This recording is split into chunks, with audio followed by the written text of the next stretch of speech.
functional movement disorder. So it's an irregular body movement disorder. So it includes like tremors, spasms, jerks, stuff like that. It's an upper extremity disorder, so it's normally upper body. It's a treatable condition, normally measured qualitatively and very limited in the quantitative analysis of the treatment plan overall.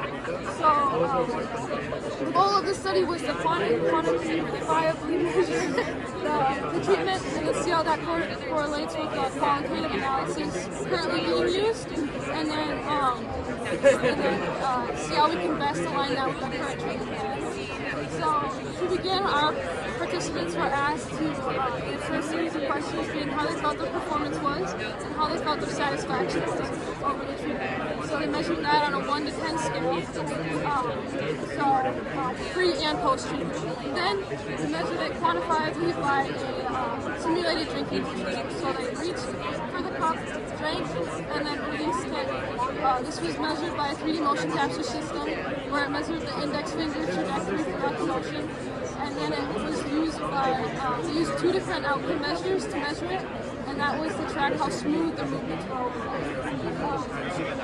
So then we graphed it and saw the correlation between qualitative and quantitative. So to begin with the analysis being performance.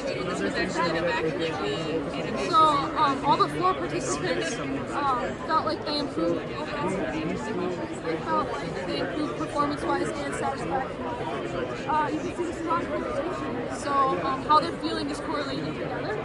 And then the participants above the line of best fit line suggested they were simply happy from the treatment. So they saw the results that they were expecting. And the people below the line of best fit line, they had some expectations coming into the treatment plan. Exactly. Then moving on to the quantitative and qualitative analysis between figure 4. Overall, 75% of our participants did seek smoother movements, so the treatment plan overall did help them. But each metric is calculated differently, so it can give you a different story on each individual. Just validate your model with, I know it's hard if you want to smoother movements from the treatment plan, but with the metrics that are circled down here, they actually didn't see smoother movements. So each metric can show you different things, so you can really individualize each treatment plan to that. The next thing you can look at is the correlation between the 2 graphs. You can see that the perception of their own abilities is different than what they're actually physically able to do. So whenever they're answering the question, like how they feel their performance is on the treatment plan, it isn't actually accurate to what they're actually getting in the treatment. So it can lead to overestimating their abilities or underestimating their abilities, and the treatment plan isn't accurate. So just overall, we measured the quantitative analysis, and then we correlated that with the qualitative analysis, and then we can best align a treatment plan with that. So overall, the patient's perception of their abilities is different than what they're actually physically able to produce.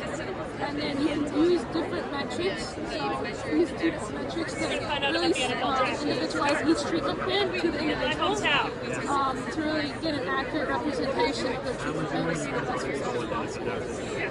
That's it. You guys got any questions?